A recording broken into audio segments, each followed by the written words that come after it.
একটা কথা স্পষ্ট করতে হয় একটা হলো বঙ্গবন্ধুর নিজেকে কটূক্তি করা, তাকে অশ্রদ্ধা সম্মান করা, আর হলো তার প্রতিকৃতি ভাস্কর্যকে না মানা। দুইটা জিনিস এক না। যেমন বাবা অসুস্থ, ডায়াবেটিস রোগী, দুই ছেলে, বাবা মিষ্টিকে পছন্দ করে, এক ছেলে তার কাছে মিষ্টি নিয়ে যায়, আর এক ছেলে তার থেকে জোর করে মিষ্টি ছিনিয়ে নিয়ে যায়। উভয় দৃষ্টিতে দেখা যায় একজন তার প্রিয় আর একজন তার অপ্রিয়। কিন্তু যে জ্ঞানী সে অবশ্যই মনে করবে যে যেই ছেলে বাবার ডায়াবেটিস রোগীর থেকে মিষ্টি ছিনিয়ে নিয়ে যায় সেই তার উপকারী এবং প্রিয় সবচেয়ে বেশি। আমরা মনে করি বঙ্গবন্ধু শেখ মুজিবুর রহমান একজন মুসলমান, তার মাথায় টুপি, তার বাবার মাথায় টুপি, তার বাবার দাড়ি, বড় বড় দাড়ি। যারা আজকে বঙ্গবন্ধু সেই টুপিকে কোনো কুকুরের মাথায় দেয় তারা বঙ্গবন্ধু শ্রদ্ধা করে না। আজকে তার দাদার দাড়িকে, বাবার দাড়িকে যারা অশ্রদ্ধা করে তারা বঙ্গবন্ধু শ্রদ্ধা করে না। আর মনে রাখতে হবে বঙ্গবন্ধু এদেশ ছিল না, এরা ছিল অনেক দূরের। এদেশে আসছে কেন, ইরাক থেকে কেন আসছে, তার ইতিহাস জানতে হবে। বঙ্গবন্ধুর পরিবার ইরাকের বিদেশি, অনেক আগে এখানে আসছে ধর্ম প্রচার করার জন্য। তারা জাতিগতভাবে ধার্মিক, তার বাবা ধার্মিক, তার দাদা ধার্মিক, তার সমস্ত গোষ্ঠী ধার্মিক। খোদ বঙ্গবন্ধু কি বলেছেন, এদেশের ডাকাতরা, চোরেরা সব কিছু নিয়ে গেছে, কিন্তু ইমানদার লোক আমরা বেঁচে আসি, ইমানের সাথে তাদের মোকাবেলা হবে। এটা বঙ্গবন্ধু নিজের বক্তব্য। তিনি কি বলেছেন, ইনশাআল্লাহ আমি বিজয় হব। কাজী যারা বঙ্গবন্ধুকে নাস্তিক বানাবার চক্রান্ত করতেছে, যারা বঙ্গবন্ধুর চামড়া দিয়ে ঢুকঢুকি এবং জুতা বানাবার বক্তব্য দিয়েছে, আজকে আমরা দেখছি তারাই আজকে এই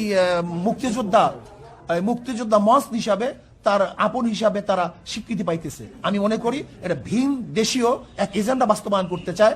যারা এই দেশ দখল করার ওখান থেকে হুমকি দেয়, তারই এজেন্ডা বাস্তবায়ন করতে চায় এরা হয়তো। কে বলছে? আপনাদের কর্ণকুহুরে যায় নাই, বা গেলেও আপনারা চুপ ছিলেন। আমরা থেমিস মূর্তির বিরুদ্ধে আন্দোলন করেছি। আমরা ময়মনসিংহের উলঙ্গ, আপনি দেখেন ময়মনসিংহে যে মূর্তি স্থাপন করা হয়েছে টিচার ট্রেনিং ইনস্টিটিউটের সামনে, কোন ভদ্র, কোন জ্ঞানী, কোন বিবেকবান মানুষ এই মূর্তিকে গ্রহণ করতে পারে না, মানতে পারে না। কিন্তু বিবেকবান মানুষ আজকে সেটা প্রতিবাদ করে না। আমি মনে করি বঙ্গবন্ধু একজন মুসলমান, আমরা তাকে মহাব্বত করি, আমরা তাকে ভালোবাসি, তার কবরে আযাব না হোক এই চেষ্টা আমরা করি। শুধু জিয়াউর রহমান কেন, আমার বাবার মূর্তিকে আমি পছন্দ করি না, আমার দাদার মূর্তিকে আমি পছন্দ করি না। জনাবে মুহাম্মদ রাসূলুল্লাহ সাল্লাল্লাহু আলাইহি ওয়াসাল্লামকে সবচেয়ে মুসলমান বেশি মহাব্বত করে, জীবনের চেয়ে বেশি মহাব্বত করে। কিন্তু কই, সে দুনিয়া থেকে বিদায় হওয়ার পরে তার মূর্তি স্থাপন কেন করা হয় নাই? কাজে ইসলামের দৃষ্টিতে ভাস্কর্য স্থাপন করা এরা মহাব্বতের বহিঃপ্রকাশ নয়, বরং যে তাকে মহাব্বত করে, কবরে শান্তি দিতে চায়, তাকে জান্নাতে পৌঁছাতে চায়, সে তার ভাস্কর্য করবে না। যেমন বর্তমান আমাদের মাননীয় প্রাইম মিনিস্টার, তাকে যারা মহাব্বত করে, আমি মনে করি সেও দুনিয়া থেকে বিদায় হওয়ার পরে তার ভাস্কর্য করাটা তার জন্য মহাব্বতের বহিঃপ্রকাশ হবে না, বরং তাকে ঘৃণা প্রকাশ করাই এইটি হবে তার আসল বহিঃপ্রকাশ। প্রশ্নই আসে না, প্রশ্নই আসে না।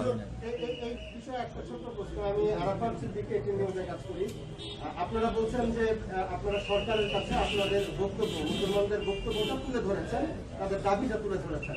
সেই দাবিটা তুলে ধরতে তো প্রধানমন্ত্রীর কাছে আপনারা সরাসরি যেতে পারতেন। আমাদের দেশের প্রক্রিয়া এইভাবে, আমাদের দেশের প্রক্রিয়া দাবি, সরকারের কাছে দাবি জানাবার প্রক্রিয়া হলো জনসাধারণকে সামনে নিয়ে তাদের বক্তব্য উপস্থাপন করা। এইটি আমাদের দেশের প্রক্রিয়া, গণতান্ত্রিক রাষ্ট্রের পদ্ধতি প্রক্রিয়া এইভাবেই হয় দাবি জানাবার।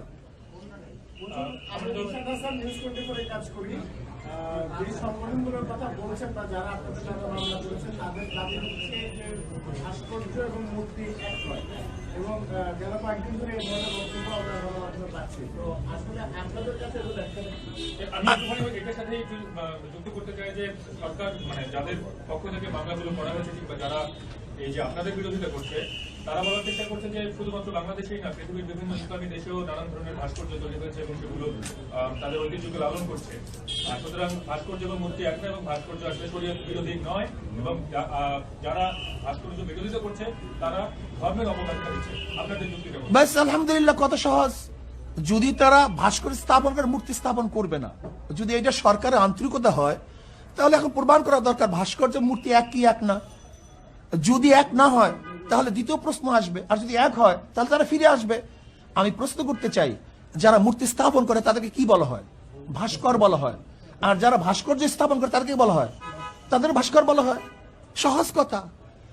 মূর্তি স্থাপন, মূর্তি যে বানায় তাকেও ভাস্কর বলা হয়, যে ভাস্কর বানায় তাকেও ভাস্কর বলা হয়। গতকালকেও যে বঙ্গবন্ধুর যে কুষ্টিয়ায় মূর্তি ভাঙা হয়েছে, বা আপনারা যেটা বলেন ভাস্কর্য ভাঙা হয়েছে, কলকাতার অনলাইন পত্রিকায় নিউজ হয়েছে যে বাংলাদেশে বঙ্গবন্ধুর মূর্তি ভাঙায় নিয়ে উত্তেজনা তৈরি হয়েছে। এবং কলকাতা আনন্দবাজার পত্রিকা সহ অনেক পত্রিকার আমাদের কাছে রেফারেন্স আছে যে সেখানে মহাত্মা গান্ধীর যে ভাস্কর্য এটাকে মূর্তি বলা হয়েছে, এবং লেনিনের যে ভাস্কর্য এটাকে মূর্তি বলা হয়েছে, বিবিসিতে বলা হয়েছে। লেনিনের 100 বছর পূর্তিতে আনন্দবাজার সেটা সম্পাদকীয় করেছে, তাই না? এবং সেই যে বিভিন্ন জাদুঘরে প্রিয়াঙ্কা চোপড়া এবং এই যে শ্রীদেবী তাদের মূর্তি স্থাপন করা হয়েছে, এটাকে মূর্তি বলা হয়েছে। তো পূজা করে না কেউ, তো ভাস্কর্য। শুনে স্পষ্ট ইসলামের দৃষ্টিতে আমি পরিষ্কারভাবে বলতে চাই, একটা হলো ভাস্কর্য বা মূর্তি স্থাপন করা, আর সেটাকে পূজা করা। যদি কেউ মূর্তিকে পূজা করে সেটা শিরক হবে, আর স্থাপন করে হারাম হবে, নাজায়েজ হবে। যেমন কেউ যদি মদ পান করে হারাম হবে, কেউ যদি জায়েজ মনে করে বেঈমান হবে, কুফুর হবে। কেউ নামাজ না পড়লে ফাসেক হবে, কেউ অস্বীকার করলে কাফের হবে। ঠিক কেউ মূর্তি স্থাপন করলে এটা হারাম হবে, নাজায়েজ হবে। কেউ সেখানে সেজদা করলে, তার কাছে আরাধনা করলে সেটা শিরক হবে। একই জিনিস।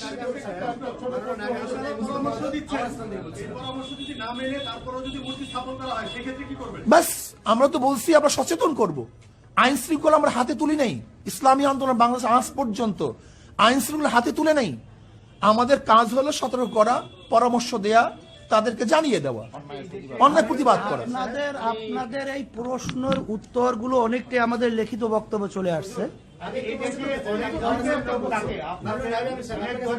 জি জি জি। প্রশ্নটি হলো যে ভাস্কর্য ভাঙ্গার আন্দোলন নিয়ে বা বর্তমানে কিছু বক্তব্যকে ঘিরে দেশের 3 জন আলেমের নামে রাষ্ট্রদ্রোহ মামলা হয়েছে, সেখানে আপনিও আছেন। এই বিষয়টা এখানে এসেছে। আমার প্রশ্ন হলো, রাষ্ট্রদ্রোহী মামলা হয়েছে আপনার নামে, আপনার প্রতিক্রিয়া কি ব্যক্তিগতভাবে? আসলে রাষ্ট্রদ্রোহ মামলা হয় নাই, প্রক্রিয়া আছে। রাষ্ট্রদ্রোহ মামলা হওয়ার জন্য যে পদ্ধতি পন্থা, সেটা তার প্রক্রিয়া আছে। আমি মনে করি এটা আমাদের উপর অবিচার করা হয়েছে। আমরা রাষ্ট্রদ্রোহ কোনো কাজ করি নাই, বরং যদি এই মামলা আমাদের বিরুদ্ধে হয় তাহলে আমি মনে করবো অবৈধভাবে আমাদের উপর জুলুম করা হয়েছে। সরকার আমাদের উপর জুলুম করছে এবং জনগণের কাছে আমরা এটা উপস্থাপন করব, জনগণ এই বিচার করবে। আচ্ছা, এই দেশে অনেক ধর্মের লোক বসবাস করে, ইসলাম ধর্মের বাইরেও অনেক লোক, কিন্তু আপনাদের এইসব যারা অনেক সময় তাদের ধর্মীয় বিধান অনুযায়ী মূর্তিকে তারা হয়তো পূজা করে, তো আপনাদের এই বক্তব্যের পরে যে বাংলাদেশের যে একটা অসম্প্রদায়ের চরিত্র, সেটা কি কোন রকম আঘাত আসবে কিনা, কিংবা অন্য ধর্মের প্রতি প্রশ্নই আসে না। আমাদের আজকে বক্তব্য আপনি শুনছেন, ইসলামের নীতি আদর্শ এবং দৃষ্টি, এটা আমরা পরিষ্কার বলছি। কোনো ধর্মের উপরে, তাদের কার্যক্রমের উপরে ইসলাম কোনো জিনিস চাপিয়ে দিয়ে বাধ্য করা হয় নাই। এটা পরিষ্কার আমাদের আজকে বক্তব্য লেখা আছে। শ্রদ্ধাভাজন আমার সাংবাদিক বন্ধুগণ, যদি ইসলাম মূর্তি ভাঙ্গার আদর্শ লালন করত, বিজাতীয়দের মূর্তি যারা পূজা করে লালন করত, তাহলে পাক উপমহাদেশে 800, 750 বা 900 বছর পর্যন্ত মুসলমান শাসক হওয়া সত্ত্বেও এদেশে মূর্তি থাকে কিভাবে? কিন্তু কোনো মূর্তি তো ভাঙ্গা হয়নি। আপনি ভাস্কর্যের যে ব্যাখ্যাটা দিয়েছেন, ভাস্কর্যে যদি প্রাণীর ছবি থাকে তাহলে সেটাই তো আসলে ইসলামের জন্য হারাম। এবং সেই সঙ্গে চিত্রকর যারা ছবি আঁকেন তারাও তো আসলে হারাম কাজ করছেন, তারাও তো আসলে নির্দিষ্টতম জায়গায় নিক্ষিপ্ত হবে। তো আমার প্রশ্ন যে বঙ্গবন্ধুর অনেকদিন ধরে তো চিত্রাঙ্কন প্রতিযোগিতা হচ্ছে, বঙ্গবন্ধুর ছবি আঁকা হচ্ছে, আপনারা তো আচ্ছা আমি একটা কথা বলি, আমরা তো বলছি শোনে, আসলে না, আমরা বলছি আগে এর থেকে এর প্রতিবাদ আমরা আগেই করছি। হুট করে হলো কিভাবে? এদেশে হাজারো খুন হয়েছে, কিন্তু সিনা খুন হওয়ার পরে সেটা আলোচনায় চলে আসছে। এদেশে হাজারো ধর্ষণ হয়েছে, কিন্তু লক্ষ্মীপুরে ধর্ষণ হওয়ার পরে আলোচনায় চলে আসছে। এদেশে হাজারো খুন হয়েছে, আবরার হত্যা হওয়ার পরে সেটা আলোচনায় চলে আসছে। কাজী সব জিনিস সবসময় আলোচনা আসে না। কিন্তু আমি প্রশ্ন করতে চাই, শুধু একটা কথা বলতে চাই, যে আজকে যারা আলেমদের বিরুদ্ধে অপবাদ দিচ্ছে, এদের চরিত্র কি? ধর্ষণের সেঞ্চুরি এরা পালন করছে। যারা ধর্ষণের সেঞ্চুরি পালন করছে তারা আলেমের বিরুদ্ধে অপবাদ দিচ্ছে, যাদের ট্রাঙ্কের মধ্যে বাচ্চা পাওয়া যায় তারা আলেমদের বিরুদ্ধে অপবাদ দিচ্ছে, যারা ধর্ষণ করাবার হাজার মানুষকে হত্যা করছে, আমাদের মা বোনকে হত্যা করেছে, তারা আজকে আলেমদের বিরুদ্ধে চরিত্রে অপবাদ দিচ্ছে। আমি মনে করি সুই চালন যদি সুইকে বলে তোর পিছনে ছিদ্র, এইটা সেই অবস্থায় বুঝতে, যারা এদেশে ধর্ষণ, লুট, তরাস, খুন, গুম, যারা সেঞ্চুরি পালন করছে তারা আজকে আমাদেরকে বলতেছে আমরা দেশদ্রোহী, আমাদেরকে মল্লযুদ্ধের জন্য আহ্বান করতেছে। আমরা তাদের সাথে মল্লযুদ্ধ করতে চাই না। তো আপনারা তো নানান বিষয় নিয়ে সবসময় সোচ্চার থাকেন, মাদ্রাসায় যে ছাত্র নির্যাতন হয় কিছু বিষয় নিয়ে আপনারা 100 বার বলতেছি, আমরা 100 বার বলতেছি, যেখানে অপরাধ আছে তার বিরুদ্ধে আমরা করি, কিন্তু অপরাধ চাপিয়ে দেয় মন্দিরের মধ্যে, গির্জার মধ্যে। শুধু তাই না, আজকে দেখেন আপনি যে আমরা তো এইটার প্রতিবাদ করি, বরং যারা এইটার সমকামীর আইন পাশ করার জন্য যারা বারবার উত্থাপন করছে আমরা তাদের বিরোধিতা করছি। কাজে এইটার বিরোধিতা আমরা।